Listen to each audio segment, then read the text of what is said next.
And we've seen it happen across the Middle East in the past few months. I guess it happened in Europe as well, because we're talking about positioning and pointed irrigation systems. So yeah, that can be a huge Yeah. hurdle on agriculture. And I think, Bob, from your experience, you've ran a lot of policies in the space industry, and now that you see this expansion, uh, how would you see it would impact the risk evaluators day to day with this new type of tools?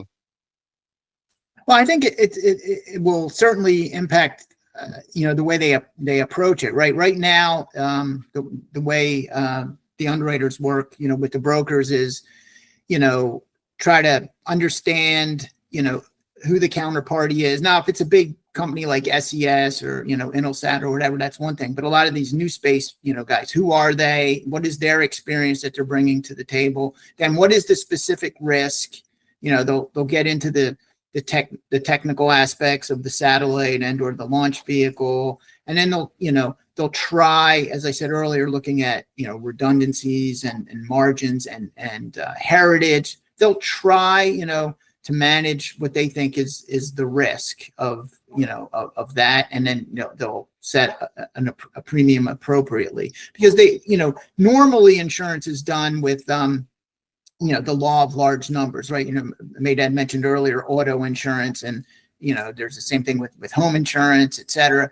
There's a huge body of well-known data that the insurance companies have at their disposal, that they can pretty much determine how many car crashes are going to happen for certain individual, or how many homes are going to catch fire, et cetera, et cetera.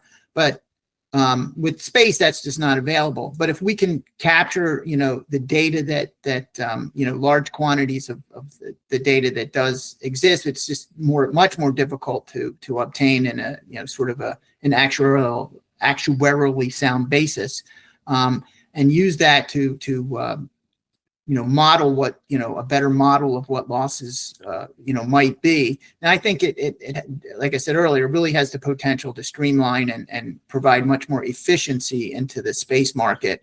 Much more like the standard underwriting of home insurance or auto insurance, Yeah. versus right now it's a very manuscript process, and it's cumbersome. It's very interesting, as Meidad said, because it involves a lot of moving parts to try to get to the right answer. But the underwriting community sees kind of wild swings in terms of profit and loss, right? There might be many years where they just accumulate, premium losses are kind of low, and then all of a sudden there might be a spate of losses that just drive profit over the last 5 to 10 years into the negative region. So it's very volatile in that sense. And I think this new paradigm has the potential to smooth that out and make it a much more predictable business model. Yeah, I agree. And I will also say to cut the learning curve, because at the end of the day, they are running into a new sector, a sectorial business that they have no clue how it operates. And all of a sudden, like, boom, they have, the data sets, the API triggers, parametric kind of like formulas to basically feeding into their policy, and they can immediately streamline this new line of business. And I think it also opens the potential to insuring risks which currently are uninsurable, or not very, I would say pretty much uninsurable. Like, for example, like a launch delay. It's very difficult in today's current market to get, a true launch delay insurance. And a launch delay in certain industries could be very devastating. I think one example, and I think Meidad has brought this up in some of our discussions, is biotech, right? If you've got certain material that you want to put on orbit, it needs to get on orbit in a certain time frame or it's spoiled, right? And it could be tremendous, not just time, but tremendous amounts of money to recreate that material. So even absent the traditional launch failure, et cetera, just delays could be financially devastating to some industries, especially some of the more startup type companies that are looking to do stuff in space that hasn't previously been done, and finding ways to manage that risk and mitigate that risk is I think going to be crucial to helping those industries, get off the ground and get started. So parametric, it could also not just, be a means of streamlining current insurance, current lines of insurance, but it could also be an enabler in terms of creating new possibilities in terms of what can be insured and how that insurance could be manifested. Absolutely. I'll just, final take on that we've seen today demand actually from the providers themselves to have what we call an embedded insurance.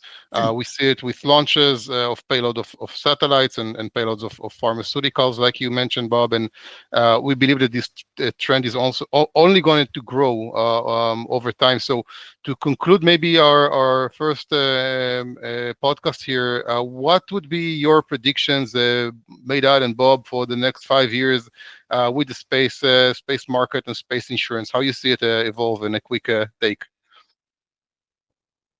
So as I see it, in 5 years from now, we're gonna notice at least one launch per day, maybe two per day.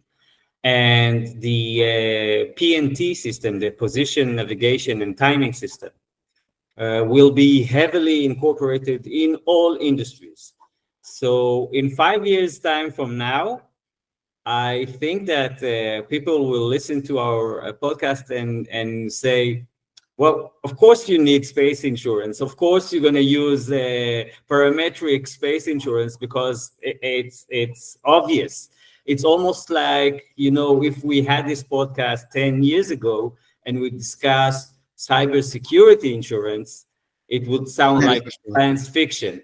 And just adding to everything we said so far, the fact that in our lifetime, we'll see space tourism. Just recently, SpaceX applied for a license to have Earth-to-Earth missions and launches, 45 minutes from New York to Shanghai. Space tourism is also a vertical that you will need insurance for because we're talking about humans. So to conclude, in 5 years' time, I think it will be as basic as cyber insurance is today. Yeah. Thank you. So I guess I would say my first prediction is that whatever I predict is probably going to be wrong. I can't see, into the future. But I kind of second a lot of what Meidad said, and I think we could also, I know this has been promised for a long time, but hasn't quite manifested. But I think it will get there eventually, if not in the next 5 years, certainly I think in the next 10 or 15, and that is the start of an actual space ecosystem where there might be businesses in space and manufacturing and creating products for kind of a permanent presence in space and not to provide services down on Earth. One sort of example I used to joke with some of my non-space colleagues when I was at Marsh would be like, hey, we're going to have hotels in space. So, how do we insure that? How would you apply, the insurance that you offer for like, the Marriotts and et cetera, hotel chains? How would you provide insurance for them in space? And, there might even be like breweries in space, et cetera, right? There are space beer and things like that. Data centers on the moon. Yeah, exactly. So I just look back to SpaceX, when they first started talking about reusing rockets and how everybody thought, you're out of your mind. There's no way to insure that. The risk is too great. And now it's commonplace, right? They're regularly launching, vehicles that have plenty of prior uses. They're bringing them back quite successfully. So I looking at how that has transformed the industry, I can easily see that in the next 5 to 10 years, we're going to see equal transformations in other areas.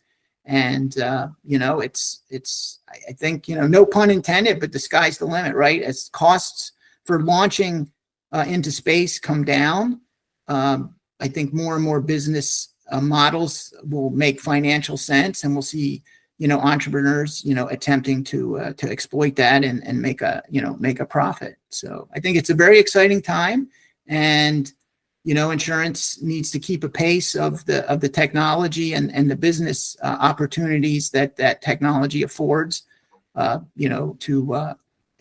To be an enabler, right? Because there's the risk, and the entrepreneurs and the companies that are going to attempt to make a business in this new space paradigm will need to manage their risks. And currently, I think a lot of the risks that they're facing are not really well insured. And with the parametric insurance and things of that nature and changing the industry, I think it can help it keep up and provide the risk management that's required. Yeah, as you said beautifully, it's going to be a new ecosystem. Yeah. Okay. Thank you very much for this time, and look forward to hear more news about space and risk and insurance, and see how this landscape, this exciting new landscape, is evolving. Thank All right. you. Thanks, Lior. Thanks, Meidad. Bye, everybody. Thanks. All right. Bye-bye. Bye.